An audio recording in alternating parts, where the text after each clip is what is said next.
think we're going, I think we're live here. So, um, good afternoon and welcome everybody. Today we're going to have a conversation with Steven Pinker and John Tomasi, two highly distinguished academics, on what Harvard needs next. Steven Pinker is the Johnstone Family Professor in the Department of Psychology at Harvard University. He conducts research on language, cognition, and social relations. He writes frequently for publications such as the New York Times, Time, and The Atlantic, and is the author of 13 books. His most recent book, When Everyone Knows That Everyone Knows, Common Knowledge and the Mysteries of Money, Power, and Everyday Life, is an insightful explanation of what we all think about each other's thoughts. If you don't already have a copy, we're going to provide a link in the chat about how you can get it. Steve is also one of the founders and co-presidents of the Council on Academic Freedom at Harvard. I'll tell you a little bit more about them in a few seconds. Our other distinguished panelist, John Tomasi, is the inaugural president of the Heterodox Academy. Prior to joining Heterodox, John held the position of Romeo Elton 1843 professor of natural theology at Brown University, bit of a tongue twister, where he was also the founder and director of the Political Theory Project. John is also a prolific writer, publishing many articles and books. His most recent work is a collection of essays, Viewpoint Diversity, What It Is, Why We Need It, and How to Get It, that he has edited with Bernard Schweitzer. The book will be released next February, and we're going to provide a link in the chat as well for anyone who wants to place an advance order. And I look forward to reading that book as well. Thank you. Finally, I'm John Evangelakis, the president and one of the founders of Harvard Alumni for Free Speech. Harvard Alumni for Free Speech is an independent, nonpartisan, and non-political group formed by alumni with the mission of protecting and promoting free speech, academic freedom, and viewpoint diversity within the greater Harvard-Radcliffe community. I have the great pleasure and honor of hosting today's programs with our two highly accomplished guests. Today's program is being co-sponsored by Harvard Alumni for Free Speech and the Council on Academic Freedom at Harvard. And just a few words of introduction for those of you who may not be familiar with the Council on Academic Freedom and Heterodox Academy. The Council on Academic Freedom is a Harvard-wide faculty-led group dedicated to the promotion of academic freedom, civil discourse, and viewpoint diversity at Harvard. Founded in April 2023, the Council now has 200 members drawn from all of Harvard's schools. The Council sponsors public events that explore theoretical and practical issues surrounding its mission of academic freedom, civil discourse, and viewpoint diversity. The Council issues statements, convenes discussions, organizes working groups, meets with faculty and school leadership, and generally advocates for academic freedom across the Harvard campus. The Council has been a driving force behind many of the reforms adopted at Harvard in recent years. Heterodox Academy is the leading national membership organization for faculty, staff, and students who want to ensure that our universities are places where intellectual curiosity thrives. Heterodox Academy is nonpartisan and advocates for policy and culture changes that ensure our universities are truth-seeking, knowledge-generating institutions grounded in open inquiry, viewpoint diversity, and constructive disagreement. Heterodox's mission is to equip campus leaders, administrative and professorial, to build cultures of open inquiry on their campuses. All of Heterodox's work is guided by its four-point agenda for reforming colleges and universities, namely commitment to open inquiry, unleashing the free exchange of ideas, insisting on viewpoint diversity, and investing in constructive disagreement. So with that introduction out of the way, I think I'd like to turn to what you all came on to hear today from these two really terrific speakers. So let me just sort of give a brief introduction and lay the groundwork, and then we'll turn it over to them. So the last several years have been tumultuous ones for Harvard. Even before the October 7 attacks by Hamas, the growing pressure on free speech, academic freedom, and open inquiry at Harvard were of increasing concern. Without getting into all the details here today, Concerns growing out of this situation led to the creation of the Council on Academic Freedom and Harvard Alumni for Free Speech. Heterodox was ahead of the curve, witnessing these pressures nationwide and organizing itself almost a decade before either of our two organizations. Attention was focused on these developments, as well as other ones, such as growing anti-Semitism, following the October 7th, 2023 attacks, and then again following the shutoff of U.S. government aid by the Trump administration. Harvard has adopted a variety of reforms and initiatives in the past couple of years in response. The adoption of institutional neutrality, the adoption of various recommendations of a working group to promote open dialogue and civil discourse, implementing an orientation and training program for new students and teaching assistants, the Intellectual Vitality Initiative, and doing away with diversity, equity, and inclusion statements for Faculty of Arts and Sciences hires, among others. So with that background, let's get Steve and John's thoughts on these issues. So first question is for Steve. So Steve, there's a bunch of them together, and you can answer them how you like. So has Harvard implemented these reforms in a thoughtful, timely, and effective manner? Are they actually improving the climate for free speech, academic freedom, and viewpoint diversity at Harvard? And what further reforms are needed? Yeah, they're not timely in the sense that they should have been made several years ago. And the fact that they were made over the last year or so raises the question, well, would Harvard just have continued in its ways until the Trump administration put a gun to its head? Now, I don't think that is the right answer. We did form the council when our president was Joe Biden in recognition of problems that have been accumulating. But I think a lot of people would probably concede that the Trump extortion may have hurried a few things along. So not timely, and there's still, I think, more that has to be done.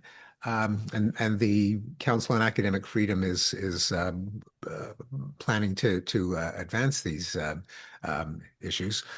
For example, a more robust training of our graduate students in academic freedom for two reasons. One of them is that they are the major point of contact that many of our undergraduates have. They see their graduate student teaching fellows more than they see a lot of professors, unfortunately. And it's the graduate students countrywide who've been I think, responsible or just clueless about issues of academic freedom, things like suppressing certain opinions or penalizing in the student papers, dismissing sections so that students can attend protests, allowing students to refuse to cooperate with Israeli students on joint projects, things where my sense is that they just never even occurred to them that this could be an issue, that graduate education is anything other than pushing their own political agendas.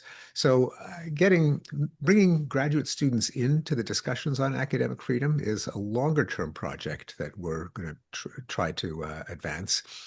In our first couple of years, because we were on almost less than a shoestring and did not have the person power to pursue strategic initiatives, we kind of reacted to crises as they happened.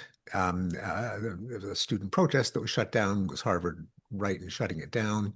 Or a dean made this statement that faculty can be punished for their for expressing opinions that cast Harvard in a bad light. We didn't think that was a good thing, so we wrote an essay. But we also, together with these, and together with our behind-the-scenes negotiations with, or at least conversations with university leaders, which have resulted in some of the accomplishments that John mentioned, such as the elimination of diversity statements, the institutional neutrality. We chose, in part under the advice of our current President pro tempore, Eric Maskin, the Harvard economist, that we could be more effective if, instead of trying to maximize attention to an issue and to ourselves, kind of stealthily work behind the scenes just so that administrators wouldn't have to be defensive, they wouldn't have to call attention to a particular controversy, therefore arousing opposition before it could even be discussed. And so we've met with both of the presidents, Claudine and Alan, since we've come into existence with Provost John Manning, with a number of deans, Hopi Hoekstra and others. And we do take some credit for these reforms, even though we didn't, issue a manifesto and a proclamation, which would have possibly could have strangled these in the crib. Mhm. But what we'd like to do is now that we have just hired an executive director, Jason Nemero, so that gives us at least one person who isn't just doing it in his or her spare time. We faculty members don't get ad, administrative credit for working on it. It's a side project as far as the administration is concerned, and so each of us, we have lives. Um, but now we have someone where the council, academic freedom is his life. And Mhm. so we want to be more proactive. So one of them is graduate student training or orientation. Another one is faculty investigations. I think a number of you are probably aware of cases in which there have been dubious or sketchy investigations of faculty for nebulous infractions. Um, Climate problems in their lab, which, climate, as one veteran of a nonprofit said to me, if they do a climate investigation, you're screwed because climate can mean anything. Mhm. Or cases where there have been kind of extrajudicial prosecutions where there have been penalties levied or investigations of cases of scholarly disagreement reframed as research misconduct, which there are plausible suspicions have been used to have been directed at some of the more controversial faculty. Roland Fryer is the most salient example, and I'm guessing that a lot of you have heard of his case. But Mark Ramsire is another. So we would like to put together a set of recommendations, a kind of faculty due process statement, not to excuse faculty who have really engaged in misconduct, and that happens. We're very careful not to become a faculty guild, but rather defenders of certain principles. But one of them is if faculty should not have a sword of Damocles hanging over them, that they could be, their lives could be made a living hell for trumped up ad hoc extrajudicial reasons at the whim of a complainant or an administrator, but that there be certain principles in place, such as there has to be a clear policy that the faculty member has violated. There have to be right, the faculty member has to have a right to defend himself or herself in a timely manner, to know exactly what the charges are, for the people investigating it to be themselves aware of academic freedom issues, as opposed to it, say, being outsourced to some law firm where they're just clueless about it. Anyway, that's another longer term Mhm. initiative. But I'll just mention one other thing before turning it over, is that we'd also like to encourage the university. Now I'm really zooming out on the highest level view, that universities have kind of been adrift. They have all of these outcomes that no one ever decided on, no one ever planned. Um, they creep up, and then there are crises that often people outside the university point out, such as muddled responses to disruptive student protests. If a student occupies University Hall, should there be a dean feeding them dinner through a broken window? Um, if is it a legitimate kind of protest to barge into a classroom with bullhorns and start haranguing the students with slogans? Is that protected by principles of academic freedom? I don't think our administrators have given enough thought to that to have a coherent response. That is, what are the legitimate dividing lines between freedom of expression and disruption, intimidation, and other time, place, and manner violations. Now, we have the expertise. We've got faculty in the law firm who've actually written about this stuff, but it's as if the administrators don't know that they exist. They react to crises ad hoc, and so the response is confused, inconsistent, and doesn't put us in a good light. Or a couple of other examples. Grade inflation. No one decided that the median GPA at Harvard should be 3.8 out of 4, or that 60% of our students should be getting A's. It kind of happened. For intelligible kind of market reasons. Namely, if your fate at Harvard depends on student evaluations, if students are aggrieved if they get less than an A, there's no downside to giving everyone A's. If you're the meanie who has a traditional grade distribution, students will desert your class in droves and sign up for the classes that where they can are more likely to get A's. It's a problem that can't be solved professor by professor.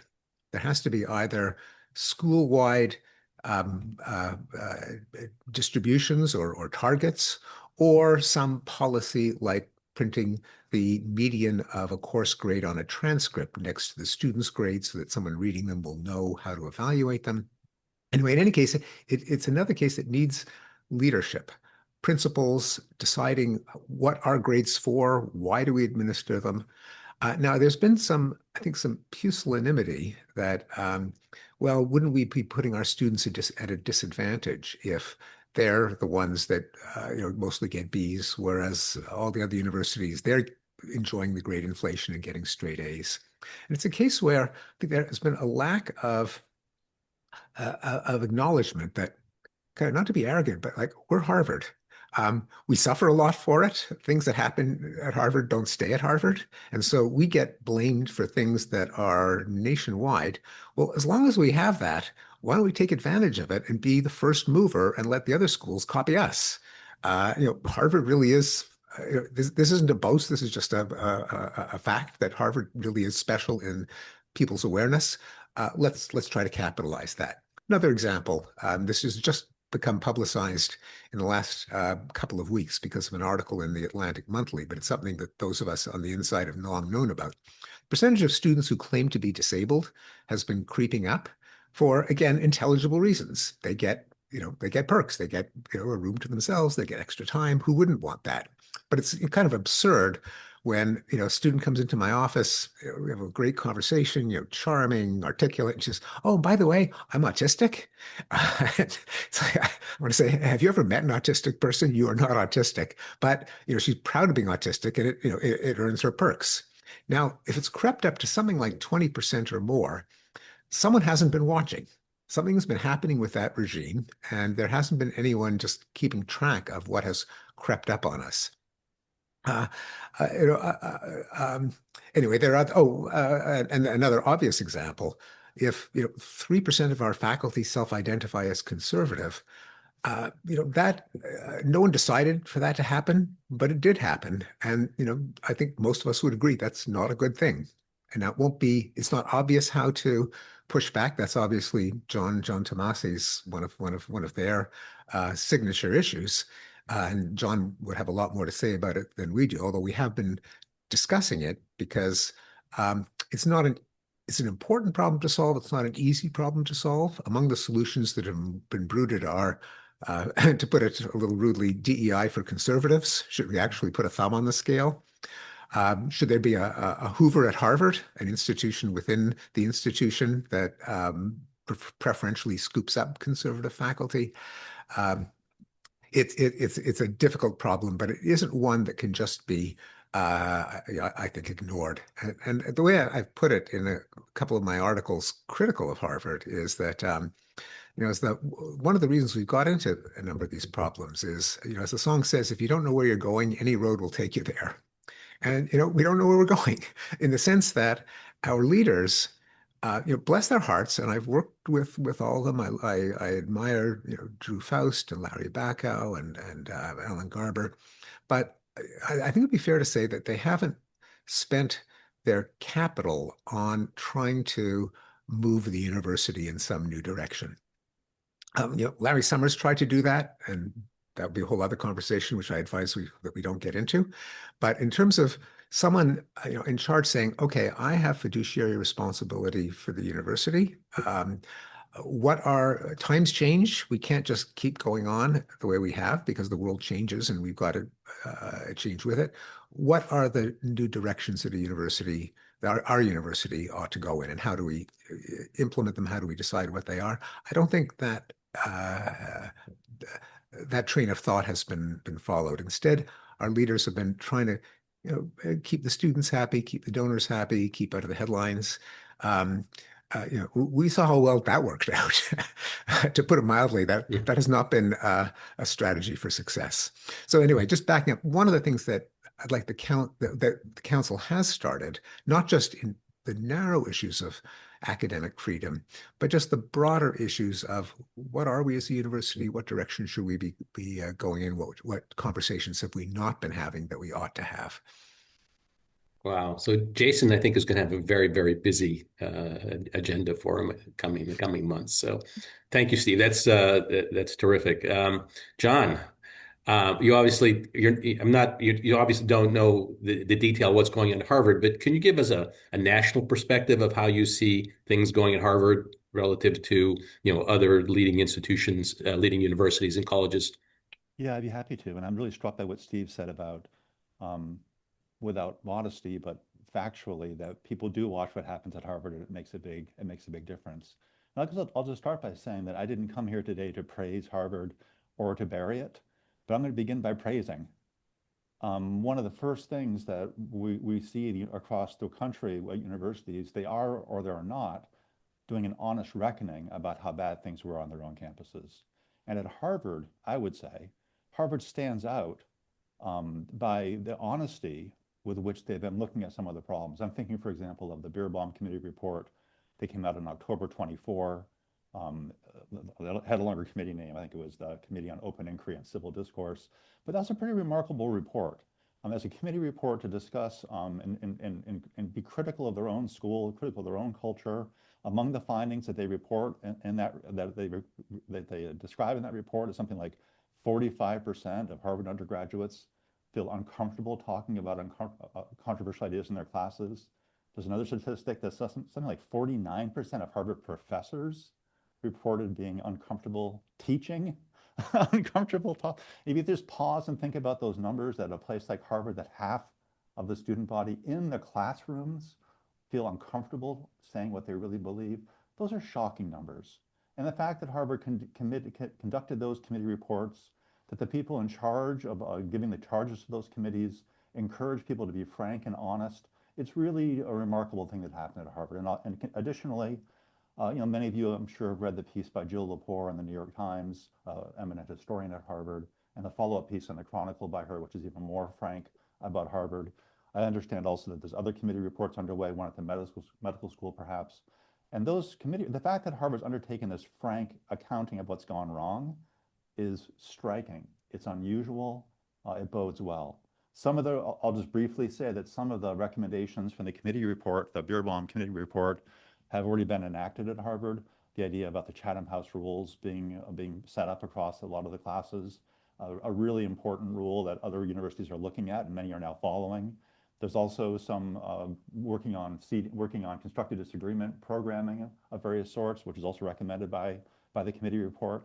The committee report did not talk about viewpoint diversity in any serious way, and I could say much more about that if you move to the burying side of Harvard. But I just want to really emphasize that for the listeners that, in my view, looking at across the country, Harvard has shown a remarkable on the whole, Harvard showed a remarkable willingness to speak frankly about some of these things that have happened. Not just Jill Lepore, but people like Tyler Vanderweel describing his experiences in a very honest and strikingly charitable way, some of the things he endured at the School of Public Health. So that I see that at Harvard as a first step. And that doesn't get to the reform agenda yet, but an honest reckoning about what's gone wrong, I think has happened at Harvard. And it's still happening, and that's really important first step. Well, and let me. I mean, as an outsider, I'm watching and reading about what's going on, and it all seems really positive. But help me, because you guys are insiders. How long should we expect before we start seeing results? Because, and I'll give you just a very concrete example. And I'm not going to get into the fire survey, into the method, anything. But there was the question about. When is it appropriate to shout down a speaker, or to prevent a speaker, that you disagree with from speaking? And I was frankly like shocked. And that it was a very high percentage of students at Harvard thought it was, appropriate under some circumstances. And Harvard was not an outlier, unfortunately. I mean, this seemed to be at a lot of our leading institutions. When does that change? I mean, so you make the reforms happen. Is that a matter of, does it take 4 years to change everything out, or is it going to take longer to change the culture? I mean, I think that's really, Yeah. I really want to know what you guys think. No, it's an important but although difficult question to answer, just because forecasting in general is different is difficult. Yeah. Some of it might be a cohort replacement effect that we just have to wait for this generation, this cohort of students to age out and be replaced by ones that perhaps will have more liberal attitudes. I don't know if another long-term thing that I'd like to look at, maybe not just yet, is what do our admissions uh, officers select for? And this was an issue that was raised in the anti-Semitism report. Talk about self-scrutiny, the 300-page report.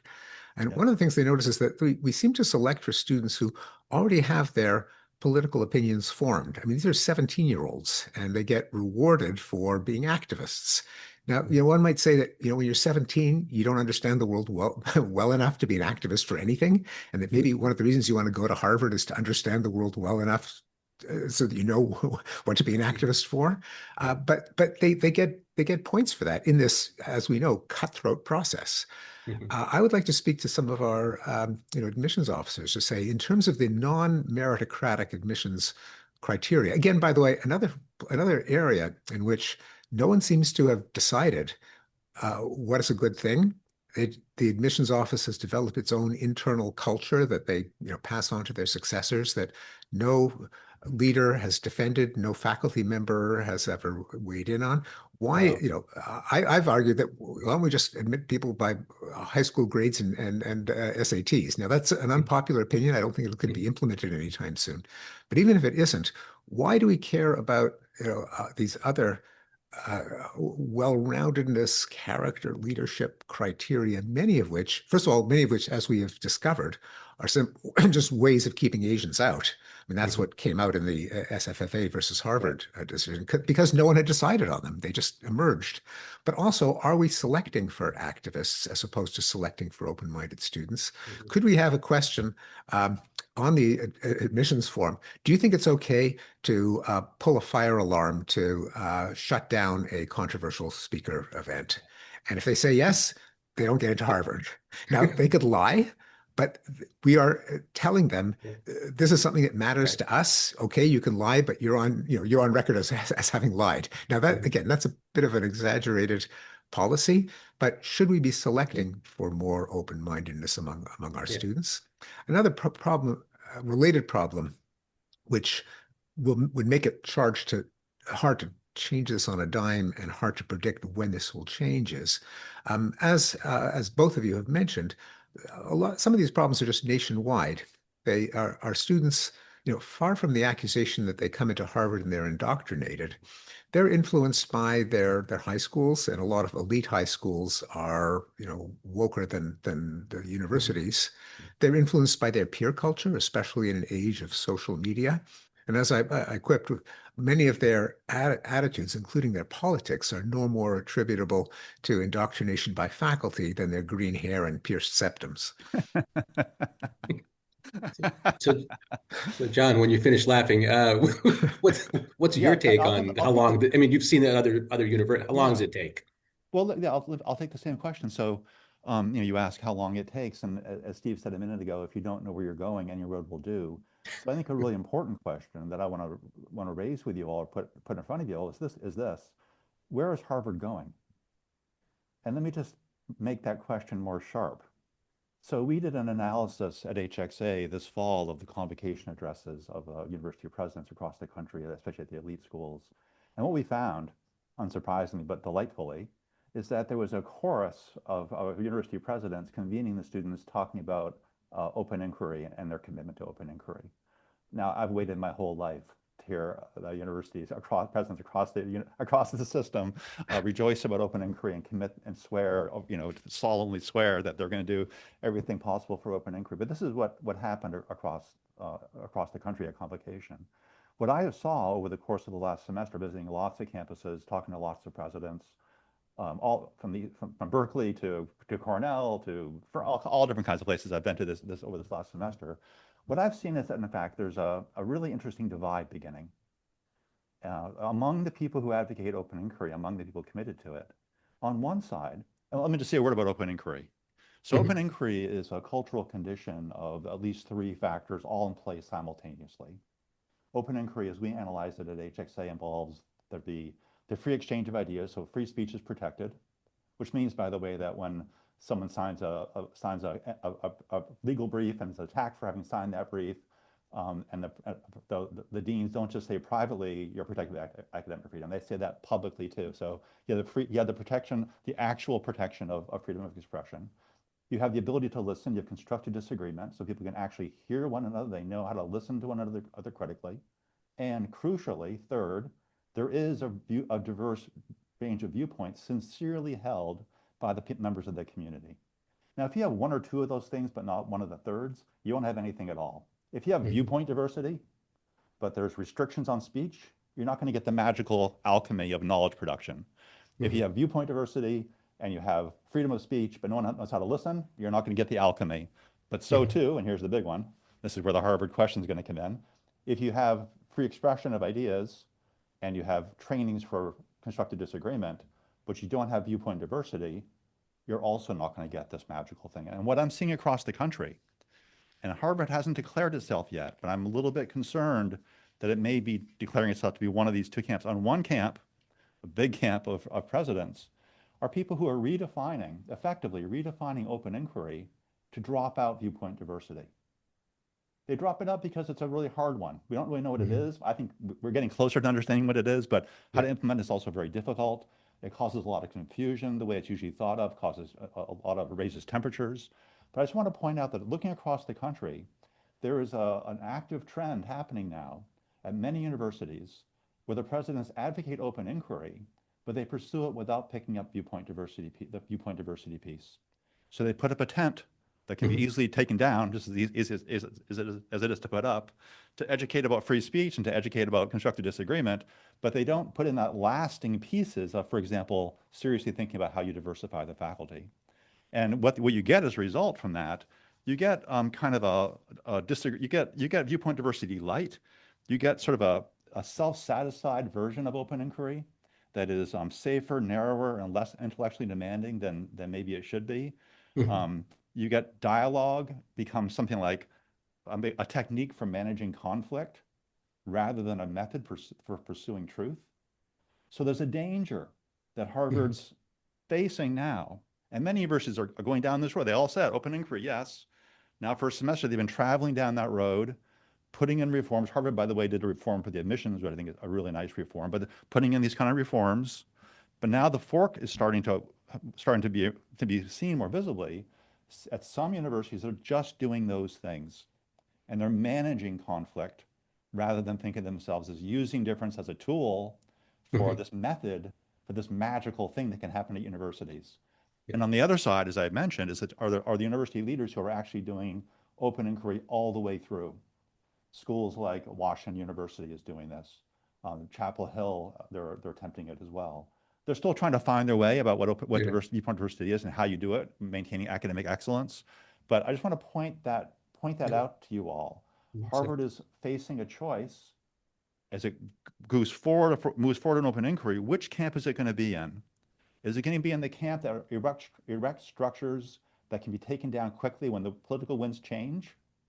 Or is it going to be in the camp that builds deeper into the foundations of the campus, long-term positions, personnel? That's a really important question Harvard still has not declared itself on. No, it really is. Yeah. Yeah, I think that's very useful, and I'm really happy. I have that John and Heterodox Academy have been pursuing this, and I look forward to reading the new book, which I just got an advanced copy of, because it is a difficult problem, and I think among the things that we have to do in dealing with it is, first of all, just be clear why we need viewpoint diversity, and it isn't just in itself, a nice thing to have, and it really differs fundamentally from diversity of race and gender and ethnicity. And I don't think it'd be unfair to say that the first paper that brought the term viewpoint diversity into academia by John Haidt and a number of colleagues, John Haidt being one of the founders of the Mhm. Heterodox Academy. Yeah. Was a bit of a play, a little bit of appropriation, as they say, because diversity had been used for race and gender. And they said, hey, isn't it diversity of viewpoints? Shouldn't that Mhm. also be a form of diversity? But I think it's crucial that it's not just the same kind of diversity. Like it's just nice to mix it up. It's nice that it's not all, Mhm. all the same. Why in particular is viewpoint diversity, unlike racial and gender diversity, inherent to the mission of the university? And as a cognitive psychologist, I would say it's because we're all fallible. We all are saddled with cognitive biases. If you had one person seeking the truth, then he or she would just pursue their own hobby horse, insist that they're right. That's just the way the human mind works.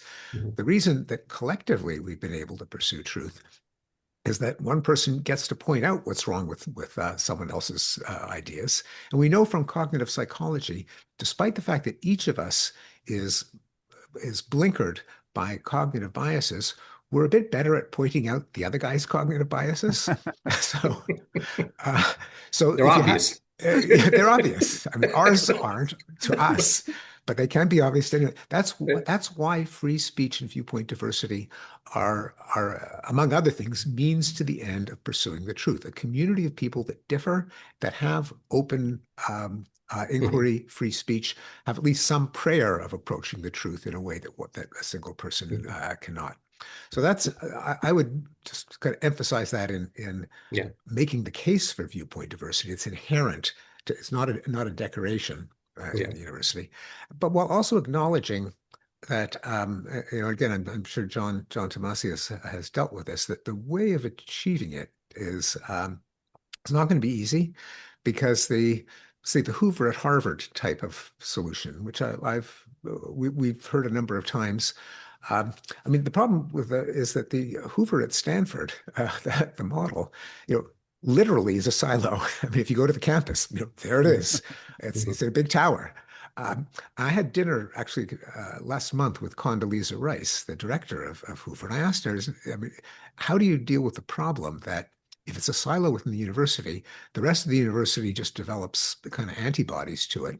Mhm. I happen to know that some of the star faculty at Hoover were denied joint appointments in the relevant departments at the university, the campus of the university, meaning, they did their stuff at Hoover, but it didn't change the culture of Stanford as a whole. She assured me that was then, this is now. She's working very hard to integrate it. She gave some Mhm. examples, and I have no reason to doubt her. But that would be part of the challenges of the Hoover at Harvard type of Mhm. strategy. Another one that Tyler Vanderweel advocated in his paper that is short of affirmative action for conservatives. He said, well, what if you just hire people in areas that tend to attract non-leftist voices? Military history, American civics, behavioral genetics, even the Enlightenment. Yeah. And there you'll get viewpoint diversity as a byproduct of just expanding the number of areas. Mhm. It's an interesting suggestion. I'm a little skeptical that it would work because in any field, you can always find the leftmost of the leftists within that field. And if all you're doing is you're scooping them up and you have the people attacking the rest of their own field, and they're the ones that you have at Harvard, then it Mhm. replicates the problem. And I have in mind, again, the anti-Semitism report, which noted that when, say, the Divinity School, which I think there are reasons to believe has been kind of hostile to Jews Mhm. going back to its founding in the 19th century, when they hire someone in Jewish studies in Middle East, they find the most anti-Zionist Jew they can round up anywhere in the country. They hire them. And so, Mhm. yeah, they got Jews, but they're highly unrepresentative of the Mhm. intellectual Yeah. and cultural community. Anyway, I'm sorry to go off on that somewhat of a tangent, just to Yeah. underscore that any of the particular concrete suggestions for achieving viewpoint diversity has problems, which doesn't mean that we shouldn't pursue it. It just Mhm. means we should weigh which are the problems that are least problematic, given that not addressing it is the biggest problem of all. Can Yeah. I speak to that briefly, John? Oh yeah, please. Actually, John, yeah, please do. But I've noticed that when you're actually very close to your mic, your volume, it's counterintuitive, but it's a little bit louder when you're a little bit back. So yeah, but go Thanks. ahead. Thanks. So I think, Steve, there's some really important questions about how one does it. What's the right way to do it? I'm encouraged by the number of experiments we're seeing around the country, different ways of thinking about how to use departments, how to avoid siloing, how to have it not be affirmative action for some political party. So I think there's a lot of interesting experiments. In HXA, we collect a lot of this data and we're watching and advising different groups, different universities. And I'll just, two words we often give as a guiding word of advice for people starting these centers is think organic and think porous. Organic means don't drop it in from someplace else, have it be from that place. And porous means don't have it be a Hoover Tower with no windows, have it be a Hoover Tower with lots of doorways. So, but that's just a very general advice about how to do it. We have more detailed models. But I just want to say a word about what it is, because it's really it's easy to misunderstand what the viewpoint diversity problem is. And just super briefly, this is how the conversation usually begins, and I think it's an appropriate way for it to begin, but it leads to the wrong place. So as many listeners probably know, Steve knows these data as well as I do, I'm sure. The ratio of left to right faculty has dramatically changed in the last 20 years. In the 60s, 70s, even the 80s, the ratio of left to right was about 2-to-1 nationally. Now it's about 20-to-1.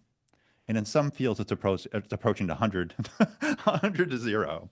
At Harvard in particular, one of the great things about Harvard in this area is that the Harvard Crimson helpfully puts together an annual analysis of self-reported political orientations by the faculty. And you just quickly in 2000, I wrote some down before I came on the show. In 22, Harvard faculty self-reported about 98% of them described themselves as being very liberal or moderate. And in 2025, just 3 years later, there's been a slight improvement on self-reporting at least. About 90% are either very liberal or moderate. So people often say, okay, there's a big imbalance between the number of Republicans and Democrats on campus within the faculty, say. It's even worse within the administration, but that's another topic. And they think, therefore, that that's the problem. That, in fact, the lack of Republicans is the problem of viewpoint diversity. And that's a mistake. We think that the lack of Republicans is an incredible indicator that you have a problem. If you become one-sided from any direction, then it's an indicator, a strong indicator, that groupthink is going on, that the foundational processes of science are not working the right way. But so that means when you go to correct the problem of viewpoint diversity, it's not obvious that the indicator is what you need to fix. That's going to be part of the solution, but what you really need to fix is the problem, and the problem is the groupthink and all that kind of break down the scientific norms. So that's a very simple way to begin a conversation about what viewpoint diversity is. But I just want to point that out to you and to the audience because, it's if you're a Republican or a classical liberal or a libertarian and you hear these numbers that there's no one on the faculty basically who has your view, they're not being hired at all. It's infuriating for a publicly funded institution not to have your people that believe like you believe. It's very annoying and it's understandably really angry. It makes you very angry. But if we're serious about making the changes happen, we have to recognize that it's not just a matter of injustice or not in society. The real question is, what's the quality of research? What's the quality of teaching? What's the quality of the student experience if they're on a campus where the processes of science and criticism have gone wrong? That means they're more likely to be a campus is more likely to become like what the Harvard Report describes Harvard as having become. And again, the solution is not immediately to hire more Republicans. I think there should be more Republicans than there are on the Harvard faculty, without any doubt. Why not? There's lots of intelligent people who are Republicans. But I just want to point that out, that there's a couple steps we need to be careful of there. It's not automatically, if we're a truth-seeking organization, as universities are, then it's not obvious that you need to have, for example, proportional representation as the right way to have viewpoint diversity. It's more complicated than that. It's a process that we're after, a state of affairs and experience, not just a statistical statement. I don't know, Steve, you want to add to that? Or Yeah, no, I think that I think it's all very insightful, and I agree with all of it. Let me just give it just an example, just to be very concrete about why viewpoint diversity isn't just a kind of nice thing to have, a feel-good value, but it actually affects the work that we do, the teaching that we do. So before I published my article in the New York Times from the spring called Harvard Derangement Syndrome, which I hope Mhm. some of you have read, I did a poll in the Council on Academic Freedom of particular issues where the lack of viewpoint diversity has actually corrupted the actual research, the actual findings, the concrete, the stuff we say, the stuff we teach, the stuff we claim is true. So I'll just give like a partial list. So in climate policy, the lack of political and viewpoint diversity led to a focus on demonizing fossil fuel companies rather than acknowledging the universal desire for abundant energy. In pediatrics, taking all of adolescents' reported gender dysphoria at face value. In public health, advocating maximalist government interventions rather than cost-benefit analysis. In history, emphasizing the harms of colonialism, but not of communism or Islamism. In social science, attributing all group disparities to racism, but never to culture. In women's studies, permitting the study of sexism and stereotypes, but not sexual selection, sexology, or hormones. So that's just a partial list where we actually, at least arguably, come to the wrong conclusion because Right. everyone agrees on something where they might all be wrong, or at least might all just have part of the story. Mhm. That's right. And by the way, Steve, we can layer on top of that something you said before, and that's that, Yeah. we're all subject to seeing biases in others, but not being able to see them in ourselves. The other view, so one view of viewpoint diversity is the political representation view that I described. Yeah. The other view, the sort of the denialist view, is just that the professors are the only experts, so they should decide entirely what the distribution should be. And whatever distribution they come up with is ipso facto correct because we're the experts, which is a very common idea. AAUP is actually advocating for this position, has been for some years now. Right. But the problem with that, and it picks up the importance of scholarship and expertise, so that's a great insight. But the problem, of course, is that professors don't become non-humans or superhumans when we get our PhDs. We're still subject to, Yeah. unfortunately, we're still subject to biases and all the things you Yeah. you you you write about so eloquently. This is No, a that's a great, really it's a yeah. really deep problem simply because the coin of the realm in academia is peer evaluation. Professors Right. evaluate other professors, which can Mhm. mean you just have a circle of people conferring prestige on each other. That's right. Instead of Yeah. in sports, if the team is losing, you can fire the coach, in a corporation. If the company is in the red, you fire the CEO. How do we know when some field has become pathological, given that the criteria is just what people in the field um, Mhm. uh, decree? On the other hand, they really do have a claim to expertise, and you don't want politicians making these decisions either. That's right. So this is, I think, one of the challenges going forward, and it's just a case where I don't think our mechanisms of university governance have are as yet up to the challenge of how do you solve the problem of differentiating genuine expertise from in-group mores and cultures. Mhm. So and again, I mean, Yeah. John has thought about this more than I have, but could you have, say, the visiting committees, which is one mechanism that, at least on paper, at Harvard and other universities, serves to as an external sanity check to departments and programs. Mhm. Uh, now, and they do have members who are not academics. They usually have some of the overseers, sometimes donors. Mhm. In practice, they're captured by departments, and I just know this. Being on the Mhm. side that does the capturing, they're our buddies, and we try to get them to be our advocates. Which has a role, but there has to be a niche, and we know that this niche exists of people in journalism or think tanks or the blogosphere or whatever, like really smart, well-informed people who are just not embedded in the academic ecosystem that could serve as a kind of a check for when a department or program has gone off the rails by Mhm. standards of excellence, not Mhm. political partisanship. Mhm. It's very difficult to get that, but Yeah. if we don't think about how to get it, then we won't get it. Well, this is what's fascinating. I can think about 4 or 5 different directions to continue this, but we only have like 10 more minutes. And I at least want to get your thoughts on one other question because The other main big thing that's been happening this year at Harvard and other universities is the Trump administration and their attempts to force their own views as to what academic what viewpoint diversity should be, among other things. John, maybe I'll start with you this time. How, not just at Harvard, but generally, can there actually, is what the Trump administration is doing helpful towards reform, or is it actually harming prospects for reform? And what is the risk of retrenchment? And that's a lot to cover in 9 minutes, but I think. I'll be brief. I'll just say I'm calling Harvard professor bird brains. I got a kick out of that one, so I'm sorry to say that. I'm sorry. I had to laugh. I enjoyed that. But obviously the assaults on the universities have been egregious, and the damage done to sciences, and not just sciences, but to a lot of the research programs. Harvard cutting back its graduate programs in so many areas. Their graduate student admits this year. It's been really, really difficult. In HXA, we have diverse members, members who think you have to have exogenous shock to make change happen. We have members who think change can all happen from the inside. But what holds HXA's membership together, our 8,000 professors, is that we all think that at some point there's a crucial role for insiders. And I think, and that's the point I want to make, that I've been invited to a number of debates on what can universities reform themselves, or do you need outside forces?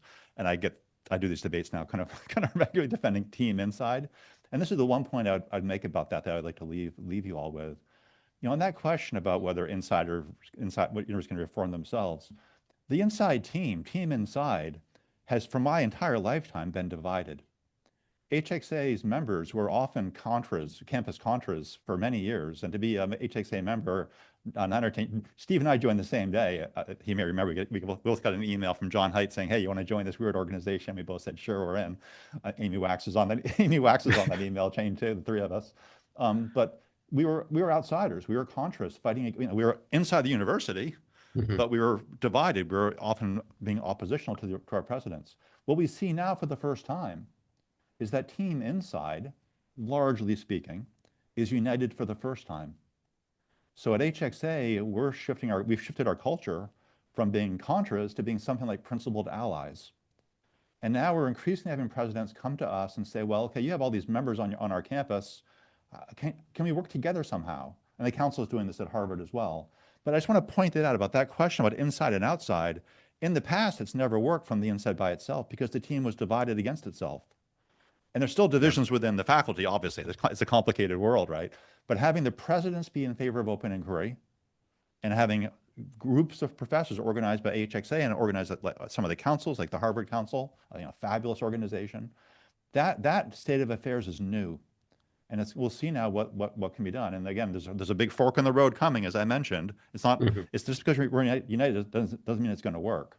But I just want to point that out, that there's a new situation where presidents and faculty have the opportunity of perhaps building culture top down plus bottom up. So team inside looks different now than it ever has in my lifetime. Yeah. One of the problems we sometimes face in the Council on Academic Freedom is that some of my colleagues are reluctant to join unless we just commit ourselves to fighting Trump. They said we have to circle the wagons, batten down the hatches. If we're concerned about academic freedom, the internal problems are nothing compared to the coercion from the Trump administration. So we're only egging them on if we criticize ourselves. Needless to say, we have not gone that route. And the counter argument that I offer is that, as John says, there is some sentiment that universities will never change from the inside, and that nothing short of coercion can get them to budge. If we ourselves are moving the university, at least it refutes that cynical view. We really can change from inside, and we got to be the ones to do it, and that's why the council exists. But more generally, again, I'm going to zoom out now. And why do we all care? Why do the people in this call, the three of us, just bail and say, well, the universities are a lost cause? Who cares what they do? And the reason is that I strongly believe, and I hope everyone on this call believes, that universities are really a force for good. that overall, despite all of their follies, and I've not hesitated to point them out, but especially the American Research University is something that the United States does really, really well. And that's why it's really ironic that Trump administration is trying to cripple it. As I said on 60 Minutes, it's like, baseball and blue jeans and Chevys and rock and roll. This is something that the United States has really done well. The division of government funding with competitive, fierce peer review, but the actual research outsourced to the universities has just made the world a better place. The fact that Trump is just trying to cripple it indiscriminately, not just the attacks on Harvard, but just slashing the research budgets is, Right. I think, just a crime against future generations. So we're all in this for a reason. It's not just because we love Harvard because it's our, alma mater or whatever. I think it really is. It can be a force for real good. May I say something, John, about the AFSA? Because another element that I think is really important for people to recognize historically is that another new feature on another new kid on the block is this growing organization of alums who are connecting with one another. The AFSA, the Alumni Free Speech Alliance, is growing across the country chapter by chapter, and that Harvard has an organization of alums, the AFSA, but also the 1636 Forum, Mhm. alums who care. This is Right. incredible. This is a new thing. Some Brown friends of mine 25 years ago tried to organize Brown alums to do something like this, and we couldn't get the thing going back then. It was too early or whatever it was. But now these organizations are happening. And to you all, I want to say, to the members of the AFSA, some of you go to the conference, hear me say it every year. We're going to say it again right here. In my experience, every alum faces a choice at a certain point. If they join an organization like this, do they truly want to help their university get better? And are they willing to become principled allies to make those good things happen and make our universities across the country better too? Or are they just so angry they just want to stick the university in the eye? Like just stick them in the eye. And every alum faces that choice at some point. Do you want to be part of an active part of making these institutions better, or are you just really angry and want to like stick them in the eye somehow? And I see some division among some of these alumni groups on that question. But I just wanted to point it out that there is this Yeah. opportunity now, something really remarkable for these alumni groups to do really positive, really important work using their perspective, their love for the university, their assets, their moral voice. It's a really encouraging development, and it's strong at Harvard. The force is strong at Harvard. Oh, yeah, and I'll add, I'm sorry to keep butting in, but when I No, talked please. about external sanity checks, not just professors conferring prestige on one another, I should have made it obvious that alumni are a big source of that. They have a Huge. stake in the university. They're not part of the culture, and I think an actual indispensable role to play as we go forward. Yep. Well, thank you. Yeah, you're not like a former dean at Harvard that we're not going to mention by name. But anyway, that I appreciate that. And look, I think for all of us, and that you guys are in the middle of it, and that's your livelihood and your lives. For alumni, it's important for us to be engaged and to help and to try to be productive. Even when you're angry, I think there are avenues to make things better, especially when to look at to be able to ally and work with people such as the two of you and your organization. So it's our pleasure. We've come to the end of our time. I felt like we could go on for like the rest of the day, but that's and that like 5 different areas we could pivot, but we'll leave that for another time. We had a whole bunch of questions. I'm sorry I didn't get to them. I will try to cull out the ones that were specifically for John and Steve and send them to you, and maybe hopefully you can respond to some of these folks. And is there? I guess why don't we just leave it at that? I think it was all well said. So thank you all for joining today. Thank you, especially John and Steve, Thank you, John. for your very thoughtful remarks. Um, Here at Harvard Alumni for Free Speech, we remain deeply committed to strengthening a culture of open inquiry, civil discourse, and genuine intellectual diversity at Harvard. We will continue with working with organizations like Heterodox Academy and the Council on Academic Freedom to protect and promote these principles across the entire Harvard Radcliffe community. As always, we invite you to visit us at our website, harvardalumniforfreespeech.com, to learn more about our work and to support our mission as we head into 2026. Thank you all. Thank you, especially John and Steve, and have a great weekend. Thank you. Thanks, Steve. Thank you, John. Thank you. Bye-bye. Thank you, John. Thank you, John. Okay.